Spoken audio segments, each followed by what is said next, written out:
Alkitab setahun hari ke-326, 22 November dari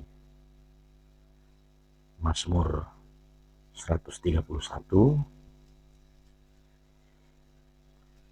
Nyanyian ziarah Daud. Tuhan, aku tidak tinggi hati dan tidak memandang dengan sombong. Aku tidak mengejar hal-hal yang terlalu besar atau hal-hal yang terlalu ajaib bagiku. Sesungguhnya aku telah menenangkan dan mendiamkan jiwaku, seperti anak yang disapi berbaring dekat ibunya. Ya, seperti anak yang disapi jiwaku dalam diriku. Berharaplah kepada Tuhan, hai Israel, dan sekarang sampai selama-lamanya. Perjanjian baru 1 Petrus 1 hingga 2. Dari Petrus, Rasul Yesus Kristus, kepada orang-orang pendatang yang tersebar di Pontus, Galatia, Kapadokia, Asia Kecil, dan Bitinia, yaitu orang-orang yang dipilih sesuai dengan rencana Allah Bapa kita dan yang dikuduskan oleh Roh, supaya taat kepada Yesus Kristus dan menerima percikan darahnya. Kiranya kasih karunia dan damai sejahtera makin melimpah atas kamu. Terpujilah Allah dan Bapa Tuhan kita Yesus Kristus, yang karena rahmat-Nya yang besar telah melahirkan kita kembali oleh kebangkitan Yesus Kristus dari antara orang mati, kepada suatu hidup yang penuh pengharapan, untuk menerima suatu bagian yang tidak dapat binasa, yang tidak dapat cemar dan yang tidak dapat layu, yang tersimpan di sorga bagi kamu, yaitu kamu yang dipelihara dalam kekuatan Allah karena imanmu, sementara kamu menantikan keselamatan yang telah tersedia untuk dinyatakan pada zaman akhir. Bergembiralah akan hal itu, sekalipun sekarang ini kamu seketika harus berduka cita oleh berbagai-bagai pencobaan. Maksud semuanya itu ialah untuk membuktikan kemurnian imanmu, yang jauh lebih tinggi nilainya daripada emas yang fana, yang diuji kemurniannya dengan api, sehingga kamu memperoleh puji-pujian dan kemuliaan dan kehormatan pada hari Yesus Kristus menyatakan dirinya. Sekalipun kamu belum pernah melihat Dia, namun kamu mengasihinya. Kamu percaya kepada Dia sekalipun kamu sekarang tidak melihatnya. Kamu bergembira karena sukacita yang mulia dan yang tidak terkatakan, karena kamu telah mencapai tujuan imanmu, yaitu keselamatan jiwamu. Keselamatan itulah yang diselidiki dan diteliti oleh nabi-nabi, yang telah bernubuat tentang kasih karunia yang diuntukkan bagimu. Dan mereka meneliti saat yang mana dan yang bagaimana yang dimaksudkan oleh Roh Kristus yang ada di dalam mereka, yaitu Roh yang sebelumnya memberi kesaksian tentang segala penderitaan yang akan menimpa Kristus dan tentang segala kemuliaan yang menyusul sesudah itu. Kepada mereka telah dinyatakan bahwa mereka bukan melayani diri mereka sendiri, tetapi melayani kamu dengan segala sesuatu yang telah diberitakan sekarang kepada kamu dengan perantara mereka, yang oleh Roh Kudus yang diutus dari sorga, menyampaikan berita Injil kepada kamu, yaitu hal-hal yang ingin diketahui oleh malaikat-malaikat. Sebab itu, siapkanlah akal budimu, waspadalah dan letakkanlah pengharapanmu seluruhnya atas kasih karunia yang dianugerahkan kepadamu pada waktu penyataan Yesus Kristus. Hiduplah sebagai anak-anak yang taat dan jangan turuti hawa nafsu yang menguasai kamu pada waktu kebodohanmu. Tetapi hendaklah kamu menjadi kudus di dalam seluruh hidupmu, sama seperti Dia yang kudus yang telah memanggil kamu. Sebab ada tertulis, kuduslah kamu sebab aku kudus.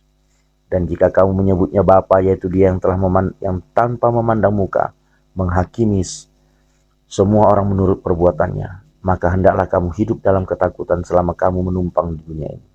Sebab kamu tahu bahwa kamu telah ditebus dari cara hidupmu yang sia-sia, yang kamu warisi dari nenek moyangmu itu, bukan dengan barang yang fana, bukan pula dengan perak atau emas, melainkan dengan darah yang mahal, yaitu darah Kristus yang sama seperti anak darah domba, yang tak bernoda dan tak bercacat. Ia telah dipilih sebelum dunia dijadikan, tetapi karena kamu, Ia baru menyatakan dirinya pada zaman akhir. Oleh Dialah kamu percaya kepada Allah yang telah membangkitkan Dia dari antara orang mati dan yang telah memuliakannya, sehingga imanmu dan pengharapanmu tertuju kepada Allah. Karena kamu telah menyucikan dirimu oleh ketaatan kepada kebenaran, sehingga kamu dapat mengamalkan kasih persaudaraan yang tulus ikhlas. Hendaklah kamu bersungguh-sungguh saling mengasihi dengan segenap hatimu, karena kamu telah dilahirkan kembali, bukan dari benih yang fana, tetapi dari benih yang tidak fana, oleh firman Allah yang hidup dan yang kekal. Sebab semua yang hidup adalah seperti rumput, dan segala kemuliaannya seperti bunga rumput. Rumput menjadi kering dan bunga gugur, tetapi firman Tuhan tetap untuk selama-lamanya. Inilah firman yang disampaikan Injil kepada kamu. Karena itu buanglah segala kejahatan, segala tipu muslihat, dan segala macam kemunafikan, kedengkian dan fitnah, dan jadilah sama seperti bayi yang baru lahir, yang selalu ingin akan air susu yang murni dan yang rohani, supaya olehnya kamu bertumbuh dan beroleh keselamatan, jika kamu benar-benar telah mengecap kebaikan Tuhan.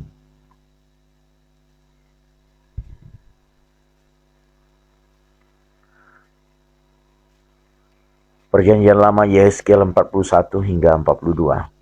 Kemudian dibawanya aku ke dalam ruang besar bait suci, dan ia mengukur tiang temboknya, yang sebelah sini dan 6 hasta tebalnya, dan yang sebelah sana 6 hasta juga. Lebar pintu itu adalah 10 hasta, dan lebar dinding sampingnya adalah 5 hasta, sebelah sini dan 5 hasta sebelah sana.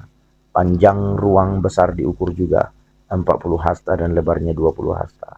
Lalu ia sampai ke ruang dalam. Ia mengukur tiang temboknya, tebalnya 2 hasta, dan lebar pintu sendiri 6 hasta, dan lebar dinding sampingnya 7 hasta, sebelah sini dan 7 hasta sebelah sana. Ia mengukur panjang ruang dalam itu 20 hasta, dan lebarnya 20 hasta sesuai dengan lebar ruang besar. Lalu ia berkata kepadaku, inilah tempat maha kudus. Kemudian ia mengukur dinding bait suci itu, 6 hasta tebalnya, dan lebar kamar tambahan yang terdapat di sekeliling bait suci itu 4 hasta. Kamar-kamar tambahan itu ada tingkat, dan pada satu tingkat terdapat 30 kamar. Pada sekeliling dinding bait suci ada ceruk-ceruk untuk mengokohkan kamar-kamar tambahan itu, sebab kamar-kamar ini tidak digabungkan dengan dinding bait suci. Dan kamar-kamar tambahan semakin lebar, lebih besar dari tingkat pertama, sampai tingkat ketiga selaras dengan bertambah besarnya ceruk-ceruk pada tiap tingkat sekeliling bait suci itu. Ada tangga menuju ke atas, dan dengan demikian orang dapat naik dari tingkat bawah ke tingkat atas melalui tingkat tengah. Aku melihat bahwa alas bait suci itu lebih tinggi dari sekelilingnya. Dasar kamar-kamar tambahan itu berukuran 1 tongkat penuh, yaitu tingginya 6 hasta. Tebal dinding yang sebelah luar kamar tambahan adalah 5 hasta. Lebar bagian alas bait suci yang dibiarkan kosong adalah 5 hasta. Di antara alas bangunan itu dan bilik-bilik ada jarak 20 hasta sekeliling bangunan itu. Dan pintu-pintu kamar tambahan keluar ke bagian yang kosong itu, 1 pintu di sebelah utara dan 1 pintu di sebelah selatan. Dan lebar tempat yang kosong itu adalah 5 hasta sekeliling. Bangunan yang terdapat di lapangan tertutup yang di sebelah barat lebarnya 70 hasta, sedang dinding yang mengelilinginya tebalnya 5 hasta dan panjangnya 90 hasta. Lalu ia mengukur bait suci itu, 100 hasta panjangnya, dan lapangan tertutup bersama bangunan dan dindingnya 100 hasta juga. Begitu juga lebarnya, maka bait suci bersama lapangan tertutup sebelah timur 100 hasta. Kemudian ia mengukur panjang bangunan yang terdapat di lapangan tertutup sebelah barat bersama serambi-rambinya di kedua belah 100 hasta. Ruang besar, ruang dalam, dan balai luar ditutupi dengan papan, dan sekeliling ketiga ruang itu ada jendela-jendela yang berbidai dan serambi-serambi. Di hadapan ambang itu seluruh bait suci ditutupi dengan papan, mulai dari lantai sampai ke jendela-jendelanya. Sedang jendela-jendela ini terlindung sampai bagian atas pintu dan ruang dalam, dan juga di luar. Di seluruh dinding bagian dalam dan bagian luar terukir gambar-gambar kerub dan pohon-pohon korma. Di antara 2 kerub sebatang pohon korma, dan masing-masing kerub itu mempunyai 2 muka. Dari sebelah yang satu muka manusia, dan dari sebelah yang lain muka singa yang menghadap ke pohon korma itu. Dan begitulah dibuat di seluruh bait suci. Dari lantai sampai ke atas pintu terukir kerub-kerub dan pohon-pohon korma pada dinding. Tiang-tiang pintu dari ruang besar adalah 4 persegi, dan di hadapan tempat maha kudus ada sesuatu yang kelihatan menyerupai mesbah dari kayu. Tingginya 3 hasta, panjangnya 2 hasta, dan lebarnya 2 hasta. Sudut-sudutnya serta alasnya dan dindingnya dari kayu. Ia berkata kepadaku, inilah meja yang ada di hadirat Tuhan. Ruang besar mempunyai 2 daun pintu, dan tempat maha kudus juga mempunyai 2 daun pintu. Pada pintu-pintu itu ada 2 daun pintu yang dapat berputar, 2 daun pintu pada pintu yang satu, dan 2 daun pintu pada yang lain. Pada pintu-pintu ini juga, yaitu pintu-pintu ruang besar, terukir kerub-kerub dan pohon-pohon korma, seperti pada dinding-dinding. Di muka balai bait suci itu, yaitu di luar, ada tangga kayu. Pada kedua dinding samping dari balai itu ada jendela-jendela yang berbidai dan ukiran-ukiran pohon-pohon korma. Lalu diiringnya aku ke pelataran ruang bagian utara, dan dibawanya aku ke bilik-bilik sebelah utara yang berhadapan dengan lapangan tertutup, dan berhadapan dengan bangunan yang di ujung barat. Panjang bangunan bilik-bilik itu di sebelah utara ialah 100 hasta dan lebarnya 50 hasta, berhadapan dengan yang 20 hasta dari pelataran dalam dan berhadapan dengan lantai batu yang terdapat di pelataran luar. Ada serambi yang berhadap-hadapan dan yang bertingkat 3. Di depan bilik-bilik itu ada gang menuju ke dalam yang lebarnya 10 hasta dan panjangnya 100 hasta, dan pintu-pintu masuknya adalah di sebelah utara. Bilik-bilik di tingkat atas adalah lebih kecil dari bilik-bilik di tingkat bawah, dan tingkat menengah dari bangunan itu oleh karena serambi-serambi itu memakan lebih banyak tempat dari bilik-bilik itu. Sebab bilik-bilik itu bertingkat 3 dan tidak mempunyai tiang-tiang seperti yang ada di pelataran luar. Itulah sebabnya bilik-bilik atas lebih kecil dari bilik-bilik bawah atau tengah. Di luar ada tembok yang sejajar dengan barisan bilik-bilik, berdekatan dengan pelataran luar, dan terdapat di hadapan bilik-bilik, panjangnya 50 hasta. Sebab barisan bilik yang berbatasan dengan pelataran luar panjangnya adalah 50 hasta. Tetapi barisan bilik yang berbatasan dengan bait suci panjangnya 100 hasta. Di bagian bawah bilik-bilik ini terdapat pintu masuk dari jurusan timur. Kalau orang dari pelataran luar ingin masuk ke dalamnya, dan pintu itu terdapat pada pangkal tembok luar. Di sebelah selatan di hadapan lapangan tertutup itu dan di hadapan bangunan yang di ujung barat ada juga bilik-bilik, dan di depannya ada gang. Bilik-bilik ini serupa dengan bilik-bilik yang di sebelah utara. Panjangnya dan lebarnya pintu-pintu keluar dan rancangannya seperti pintu-pintu masuk di sebelah utara. Begitulah pintu-pintu masuk bilik-bilik yang di sebelah selatan. Ada juga pintu pada pangkal jalan yang melintang di sisi tembok, yaitu pintu dari jurusan timur. Kalau orang ingin masuk ke dalam bilik-bilik, lalu ia berkata kepadaku, bilik-bilik yang di utara dan bilik-bilik yang di selatan yang menghadap ke lapangan tertutup itulah bilik-bilik kudus, di mana imam-imam yang mendekat kepada Tuhan memakan persembahan maha kudus. Di sana mereka akan menaruh persembahan-persembahan maha kudus, korban sajian, korban penghapus dosa, dan korban penebus salah, sebab tempat itu kudus.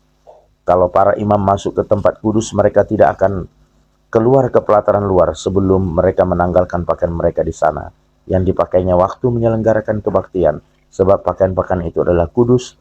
Mereka harus memakai pakaian yang lain, barulah mereka boleh datang ke tempat umat Tuhan.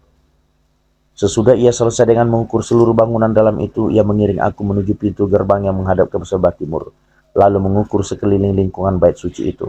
Ia mengukur sisi timur dengan tongkat pengukur, 500 hasta menurut tongkat pengukur. Lalu ia berputar dan mengukur sisi utara, 500 hasta menurut tongkat pengukur. Ia berputar lagi ke sisi selatan dan mengukurnya 500 hasta menurut tongkat pengukur. Kemudian ia berputar ke sisi barat dan mengukurnya 500 hasta menurut tongkat pengukur. Keempat sisinya diukur sekeliling lingkungan itu ada tembok, panjangnya 500 hasta dan lebarnya 500 hasta, untuk memisahkan yang kudus dari yang tidak kudus. Amin.